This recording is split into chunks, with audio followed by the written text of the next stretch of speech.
স্বাগত আজকে জেডএসআরএম নির্বাচনের পথে আয়োজনে। দর্শক, আগামী ত্রয়োদশ জাতীয় সংসদ নির্বাচনকে কেন্দ্র করে সংশ্লিষ্ট সব ধরনের সংবাদ জানাতে প্রতিদিন ঠিক এই সময়ে নিউজ 24 এর পর্দায় আপনাদের সাথে আমরা হাজির হয়েছি। আজকের পর্বে আপনাদের সঙ্গে আছি আমি নাফিসা হক। আর শুরুতে যেমনটি জানাচ্ছিলাম যে প্রতিদিন আমরা একটি করে জেলা এবং তার সকল সংসদীয় আসনের তথ্য জানবো তথ্য এবং সেই জেলার আদ্যপান্ত। এবং শুধু তাই নয়, সরাসরি যুক্ত হয়ে জানাবো আমরা প্রতিদিন একটি করে জেলার বিভিন্ন দলের প্রার্থীদের প্রতিশ্রুতি এবং তা নিয়ে ভোটারদের প্রত্যাশার কথা। আর বরাবরের মতো আজকে যে অনুষ্ঠানের পর্ব, এই পর্বে আমরা আজ জানবো আসন্ন ত্রয়োদশ জাতীয় সংসদ নির্বাচন উপলক্ষে চট্টগ্রাম জেলার নির্বাচনের সংবাদ। এবং আপনারা যেমনটি জানেন যে চট্টগ্রাম অন্যতম একটি বড় আসন, যেখানে 13টি আসন রয়েছে। আজকে আমরা পঞ্চম 5 নং যে আসন, সেই আসন নিয়ে সেই জেলার আদ্যপান্ত জানবো। আমার সাথে আরও জানাতে যুক্ত হবেন আমাদের সহকর্মী আকরাম হোসেন। একটু পরিচিত হয়ে নেব তার সাথে। আকরাম, স্বাগত জানাচ্ছি আমাদের অনুষ্ঠানে। দেখতে পাচ্ছি আপনি প্রার্থী এবং জনতায় মুখরিত হয়ে বসে আছেন। আপনি থাকুন আমাদের সঙ্গে, আমরা কিছুক্ষণ পরে আপনার সঙ্গে আবার যুক্ত হব। দর্শক, চট্টগ্রাম নিয়ে যেমনটি জানাচ্ছিলাম যে 5 আসনের কথা বলবো আজ। চট্টগ্রামের এই 5 আসন কিন্তু হাটহাজারী এবং বায়েজিদ বোস্তামি থানা নিয়ে গঠিত এবং বলতে গেলে ঐতিহাসিক একটি আসন। ধর্মীয় ঐতিহ্য, কওমি শিক্ষার কেন্দ্র এবং বিশ্ববিদ্যালয়ের নগরী, সব মিলিয়ে বলা যায় এটি একটি অনন্য এলাকা। আর এবারে নির্বাচনে ভোটারদের প্রত্যাশা তাই উন্নয়ন, শান্তি আর কর্মসংস্থান। আর প্রার্থীরা যেরকম নানা কর্মসূচি, সভা সমাবেশ এবং গণসংযোগের মাধ্যমে ভোটারদের প্রতিশ্রুতি দিচ্ছেন, ভোটাররাও চাচ্ছেন যে তাদের কথা বিবেচনা করে এবারে যারা এই নির্বাচনে আসতে যাচ্ছেন তারা যেন ঠিক সেভাবেই তাদের কাজের প্রতিফলন ঘটান। চট্টগ্রামে 5 আসন নিয়ে আরও বিস্তারিত তথ্য জানিয়েছেন সহকর্মী আকরাম হোসেন। দেখে নেব প্রতিবেদনটি। চট্টগ্রামের উত্তর প্রান্তে বিস্তৃত হাটহাজারী ও বায়েজিদ থানার একাংশ নিয়ে চট্টগ্রাম 5 আসন। ইতিহাস, ধর্মীয় ঐতিহ্য আর শিক্ষাঙ্গনের জন্য পরিচিত এই আসন। এখানেই অবস্থিত হযরত বায়েজিদ বোস্তামি রাদিয়াল্লাহুর মাজার। শত বছর ধরে এটি মুসলিম বিশ্বের ভক্তদের কাছে তীর্থস্থান। মাজারের পুকুরে থাকা বোস্তামি কচ্ছপ এই অঞ্চলের ঐতিহ্যের প্রতীক। শিক্ষার কেন্দ্র হিসেবেও হাটহাজারী বায়েজিদ সুপরিচিত। দেশের অন্যতম বৃহৎ চট্টগ্রাম বিশ্ববিদ্যালয় এখানেই অবস্থিত। কওমি শিক্ষার কেন্দ্রবিন্দু হাটহাজারী মাদ্রাসাও এখান থেকেই হেফাজত ইসলামের উত্থান। ধর্মীয়, সামাজিক প্রভাব ও স্থানীয় রাজনীতিতেও বড় ভূমিকা রাখে আসনটি। এই আসনটির আয়তন প্রায় 218 বর্গ কিলোমিটার, মোট ভোটার প্রায় 4.5 লাখ। যোগাযোগ ব্যবস্থার উন্নয়ন, বন্যা নিয়ন্ত্রণ এবং কর্মসংস্থান সৃষ্টি এই জনপদের মানুষের প্রধান দাবি। নিজের ভোটটা দেব, আমার যোগ্য যে প্রার্থী আছে তাকে আমি ভোটটা দেব। দ্বিধাদ্বন্দ্বের মধ্যে আছি নির্বাচন হবে কিনা। আমরা এবার চাই বর্তমান যুগের সাথে মিলিয়ে যে শিক্ষিত, প্রকৃতভাবে শিক্ষিত বাংলাদেশের দুর্নীতিমুক্ত কোন দল এই দেশে ক্ষমতায় আসে। আগামী নির্বাচনে এই আসনে প্রধান প্রতিদ্বন্দ্বী বিএনপি ও জামায়াতে ইসলামী। জনগণের উন্নয়ন ও এলাকার শান্তি ফিরিয়ে আনার প্রতিশ্রুতি বিএনপি প্রার্থীর। অন্যদিকে জামায়াতের প্রার্থীরা বলছেন শিক্ষা ও শিল্প খাতে বড় ধরনের রূপান্তর ঘটাবেন। সব মিলে আমি মনে করি যদি ইনশাআল্লাহ হাটহাজারী বায়েজিদের জনগণ আমাকে ধানের শীষের যোগ্য প্রতীক হিসেবে মনে করে বা যোগ্য প্রার্থী হিসেবে মনে করে এবং নির্বাচিত করে, আমি আমার করা প্রতিটি ওয়াদা ইনশাআল্লাহ সময় মতোই পূরণ করার জন্য অঙ্গীকারাবদ্ধ এবং হাটহাজারী বায়েজিদকে একটি মডেল সংসদীয় আসন হিসেবে যেন আমি আমার নেতা জনাব তারেক রহমানকে উপহার দিতে। জনশক্তি সৃষ্টি করতে পারলে যুব সমাজ বেকার থাকবে না। এটা হচ্ছে চাকরির ক্ষেত্রে। আর আত্মকর্মসংস্থানের ক্ষেত্রে তাদেরকে প্রশিক্ষণ দিয়ে ক্ষুদ্র ব্যবসায়ের মধ্যে তাদেরকে সম্পৃক্ত করা যায়, তাহলে যুব সমাজের বিশাল একটা অংশের কর্মসংস্থান এখানে হবে। বায়েজিদ বোস্তামির মাজার, হাটহাজারী মাদ্রাসা আর চট্টগ্রাম বিশ্ববিদ্যালয়ের তরুণ ভোটার, সব মিলিয়ে চট্টগ্রাম 5 আসন এক অনন্য মিশ্রণে ভরপুর। ঐতিহ্যবাহী এই আসনের জনগণ কাকে তাদের প্রতিনিধি হিসেবে সংসদে পাঠায়, এটাই এখন দেখার অপেক্ষা। আল হাদি খান, নিউজ 24। চট্টগ্রাম 5 আসন নিয়ে দর্শক আমরা জানছিলাম বিভিন্ন তথ্য এবং যেমনটি একদম প্রতিবেদনের শুরুতেই বলা হয়েছে ধর্মীয় যে ঐতিহ্য তার নগর বলা যেতে পারে চট্টগ্রাম নগর এবং সেই চট্টগ্রাম নগরের হাটহাজারী এলাকা যেটি মাজারের জন্য অনেক বেশি বিখ্যাত, সেখানে রয়েছে চট্টগ্রাম ইউনিভার্সিটি এবং আরও অনেক কিছু। সব কিছু নিয়েই আমরা প্রতিবেদন দেখছিলাম। এবারে আরও বিস্তারিত তথ্য জানতে আমরা যুক্ত হব সহকর্মী আকরাম হোসেনের সঙ্গে, জানবো তার সঙ্গে যেই প্রার্থী রয়েছেন তার এই 5 আসন নিয়ে কি কি প্রত্যাশা রয়েছে। আকরাম, আপনার পাঠানো প্রতিবেদনটি আমরা দেখছিলাম, একটু জানাবেন যে চট্টগ্রাম যাকে বলা হয় একদম জামাতে ইসলামীর একটা হাব বলা যেতে পারে, আবার সেখানে এই হাটহাজারী আসনকে যদি আমি স্পেসিফিক্যালি বলি এটা আবার ধর্মীয় ঐতিহ্যের জন্য বেশ সুখ্যাতি রয়েছে এই এলাকার। তো আপনার সাথে যে প্রার্থী আছেন তিনি কি বলছেন, কেন জনগণ তাকে ভোট দিবে এবং তার এই 5 আসন নিয়ে আসলে কি কি আশা রয়েছে?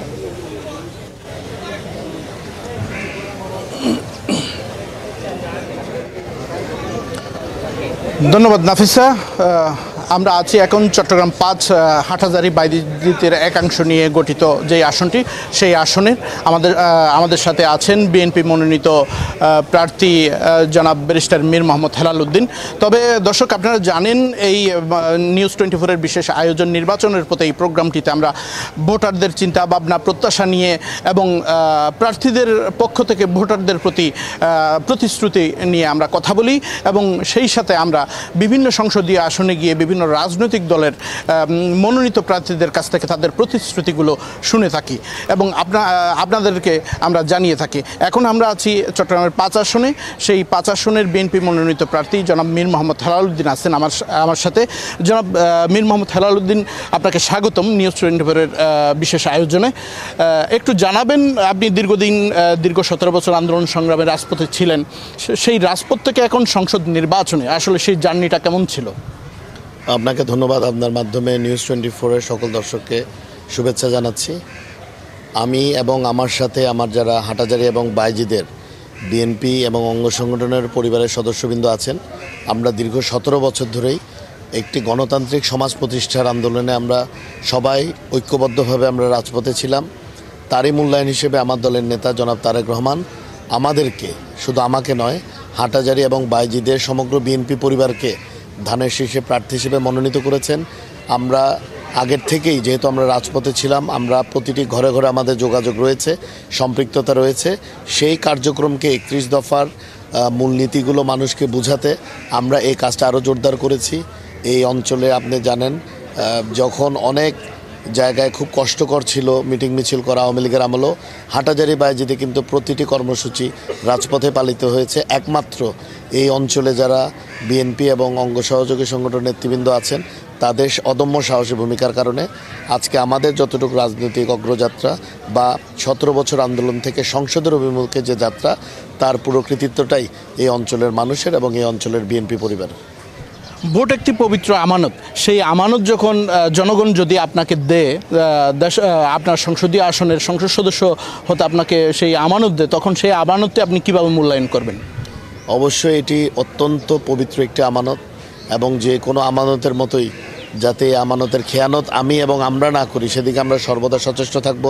আমাদের সর্বাত্মক প্রচেষ্টা থাকবে এই হাটহাজারী বাইজিদকে একটি সন্ত্রাসমুক্ত, চাঁদাবাজ মুক্ত, মাদক মুক্ত একটি উন্নত সমাজ গঠনে আমরা যেন সবাই ঐক্যবদ্ধভাবে ভূমিকা রাখতে পারি। কারণ আমি বিশ্বাস করি শুধু সংসদে গেলেই, আমি একা সংসদ সদস্য হিসেবে যদি ইনশাল্লাহ জনগণ নির্বাচিত করেও একার পক্ষে এইগুলো অ্যাচিভ করা বা এগুলোকে বাস্তবায়ন করা কোনো মতেই সম্ভব নয়।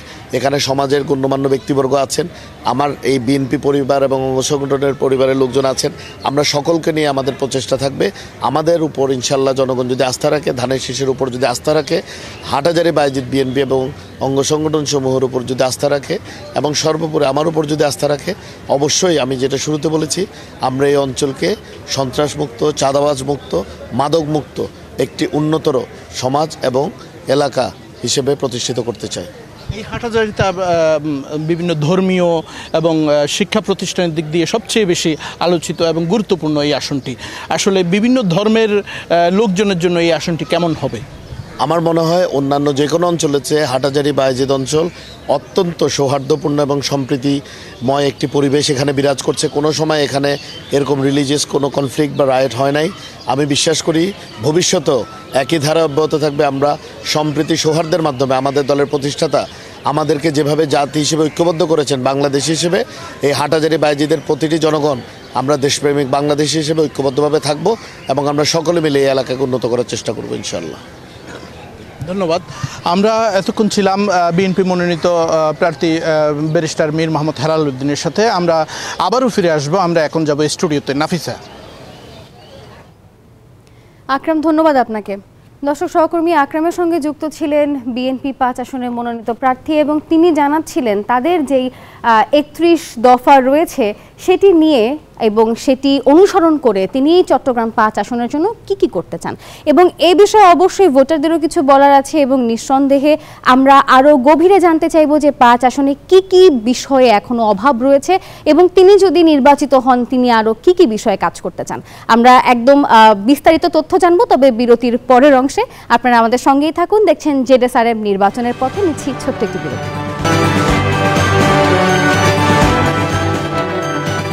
দর্শক, বিরতির পর আরও একবার আমন্ত্রণ জানাচ্ছি। আপনারা দেখছেন জেডএসআরএম প্রেজেন্ট নির্বাচনের পথে এবং যেমনটি জানাচ্ছিলাম আজ আমরা রয়েছি চট্টগ্রাম 5 আসনে, যেটি মূলত হাটহাজারী আসনে এর মধ্যে আসলে অন্তর্গত।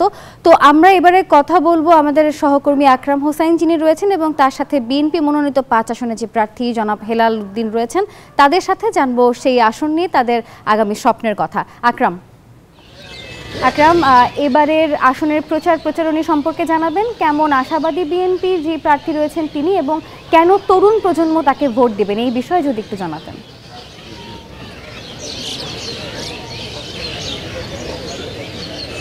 ধন্যবাদ নাফিসা। আমরা আসলে বিরতির আগেই আমরা আলোচনা করছিলাম বিএনপি মনোনীত প্রার্থী জনাব মীর মোহাম্মদ হেলাল উদ্দিনের সাথে। তিনি অন্যদিকে আবার দলীয় সহ সাংগঠনিক সম্পাদক চট্টগ্রাম বিভাগের দায়িত্ব রয়েছেন।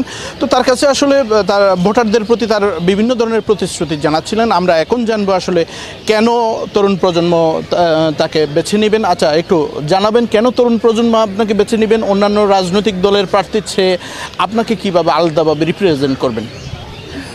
ধন্যবাদ। আসলে আমি যেটা মনে করি আমাদের প্রথমত ব্যক্তির আগে তো বাংলাদেশের দলীয় মতাদর্শটা খুব ইম্পর্টেন্ট, বা আমার পার্টিকে অফার করছে এটা খুব ইম্পর্টেন্ট। আমি মনে করি আমরা যে 31 দফা রাষ্ট্র মেরামতের যে ধারাগুলো আমরা দফাগুলো দিয়েছি সেখানে তরুণদের জন্য অনেক ধরনের পরিকল্পনা আমাদের সরকারের বা বিএনপি রয়েছে। তার মধ্যে অন্যতম হচ্ছে ফ্রিল্যান্সিংকে প্রমোট করা, ই কমার্স খুলে দেওয়া, যুব ভাতা দেওয়া যারা কর্মহীন যুবক তাদের জন্য, এছাড়াও কর্মসংস্থানের অনেকগুলো প্রভিশন এখানে করা হয়েছে। তো আমি মনে করি এইগুলো প্রথম। দ্বিতীয় হচ্ছে যারা আমাদের এই আসনে প্রার্থী হয়েছে তুলনামূলকভাবে আমি তরুণ প্রজন্মের সাথে অনেক বেশি কানেক্টেড। আমি মনে করি সামাজিক মাধ্যম বলেন বা সোশ্যাল মিডিয়া হোক, সামাজিক মাধ্যম হোক বা আমাদের প্রাত্যহিক জীবনেও আমাদের সাথে যেমন সমাজের মুরব্বীদের সাথে একটা যোগাযোগ আছে, সঙ্গত কারণে তরুণদের সাথে উঠা বসা আছে। তাদের ডিমান্ডটা কি, তারা কি চায়, তারা রাষ্ট্রকে কিভাবে দেখতে চায়, এগুলো শোনার সৌভাগ্য আমার হয়েছে। তো আমি কিছুটা তাদের হয়তো পালসটা অন্যদের চেয়ে বেটার বুঝতে পারি। তারাও আমার সাথে কমিউনিকেট করে স্বাচ্ছন্দ্য বোধ করে। আর দীর্ঘদিন যেহেতু আমি এখানে মাঠে ঘাটেই ছিলাম, অন্যরা আসলে তেমনভাবে দৃশ্যমান ছিলেন না বা মানুষের সাথে কানেক্টেড ছিলেন না। তো আমি মনে করি এটা একটা অ্যাডভান্টেজ। আর আমি যেটা বিশেষ করে আমি মনে করি আমি খুব স্পষ্ট কথা বলি, আমি খুব পরিষ্কার করে কথা বলি। অনেক সময় শ্রুতি মধুর হয় না, হয়তো একটু শ্রুতিকটু হয়, কিন্তু আমি মনে করি এই প্রজন্মের যারা বাংলাদেশকে নিয়ে ভাবেন, যারা তরুণ প্রজন্ম আছে, তারা সত্যটাই শুনতে পছন্দ করেন এবং তারা সরাসরি কথাটাই শুনতে পছন্দ করেন। জয়ের ব্যাপারে কতটুকু আশাবাদী? আমি ইনশাল্লাহ ধানের শীষ, শুধু আমার চট্টগ্রাম 5 না, চট্টগ্রামের 16টি আসনেই ধানের শীষ প্রতিটি প্রার্থী আল্লাহর রহমতে বিপুল ভোটে নির্বাচিত হবে। এখানে কোনো ধরনের প্রতিদ্বন্দ্বিতা হবে বলে আমি মনে করি না। কিন্তু এটার সাথে আরেকটা কথা আমি বলতে চাই, যখন অলমোস্ট বিজয় সুনিশ্চিত, তার মানে আমাদের সকলকে আরও অনেক বেশি দায়িত্ববান হতে হবে, আমাদের সকলকে আরও অনেক বেশি সচেতন হতে হবে। এদিকে এখন যেভাবে মীর হেলাল ভাই হিসেবে সবাই সহজে কাছে আসতে পারে, পরবর্তীতে দায়িত্ব পেলে তখন কি স্যার ডাকতে হবে কিনা? না, আমি 1991 সালে আমার বাবা চট্টগ্রামের প্রথম বিএনপির মেয়র এবং প্রতিমন্ত্রী মর্যাদায় ছিলেন। তো ক্ষমতায় থাকা বা না থাকা এটা ওইভাবে আমরা কোনো সময় দেখিনি। আমরা সবসময় মনে করেছি যদি দেশ বা দল খণ্ডকালীন রাষ্ট্র পরিচালনার বা কোনো দায়িত্ব পরিচালনার দায়িত্ব দেয়, সেটি একটি কর্তব্য। তো কর্তব্য পালনের গিয়ে তো আর ব্যক্তিত্বের পরিবর্তন হয় না। আমি এখনও যে হেলাল আছি, কারো কাছে ভাতিজা হিসেবে আছি, কারো কাছে ভাই হিসেবে আছি, কারো কাছে ছোট ভাই হিসেবে আছি, কারো কাছে ভাগিনী হিসেবে আছে। আমি যা ছিলাম তাই ছিলাম, আছি এবং ইনশাল্লাহ ভবিষ্যতে তাই থাকবো। ধন্যবাদ। আমরা এতক্ষণ শুনছিলাম বিএনপির সহসাংগঠনিক সম্পাদক বা চট্টগ্রাম 5 আসনের বিএনপির মনোনীত প্রার্থী জনাব ব্যারিস্টার মীর হেলাল উদ্দিনের সাথে। তিনি জানাচ্ছিলেন আসলে ভোটারদের প্রতি তার প্রত্যাশা, হাটহাজারী নিয়ে তার ভাবনা এবং তার প্রতিশ্রুতিগুলো আমরা আপনার দর্শকদের জানাতে পেরেছি। এতক্ষণ পর্যন্ত আমরা ছিলাম চট্টগ্রামের 5 আসন হাটহাজারীতে। আমরা এখন যাব স্টুডিওতে। নাফিসা। আকরাম, ধন্যবাদ আপনাকে। দর্শক, সহকর্মী আকরাম যুক্ত হয়েছিলেন এবং চট্টগ্রাম 5 আসন থেকে সদ্যই বিএনপি 5 আসনে মনোনীত যে প্রার্থী হেলাল উদ্দিন, উনি কিন্তু যুক্ত হয়েছিলেন এবং জানাচ্ছিলেন তার স্বপ্নের কথা। তিনি যদি জয়যুক্ত হন, তিনি বিএনপির পক্ষ থেকে কি আসলে ওই আসনের জন্য করতে চান, কথা হচ্ছিল সেসব নিয়ে।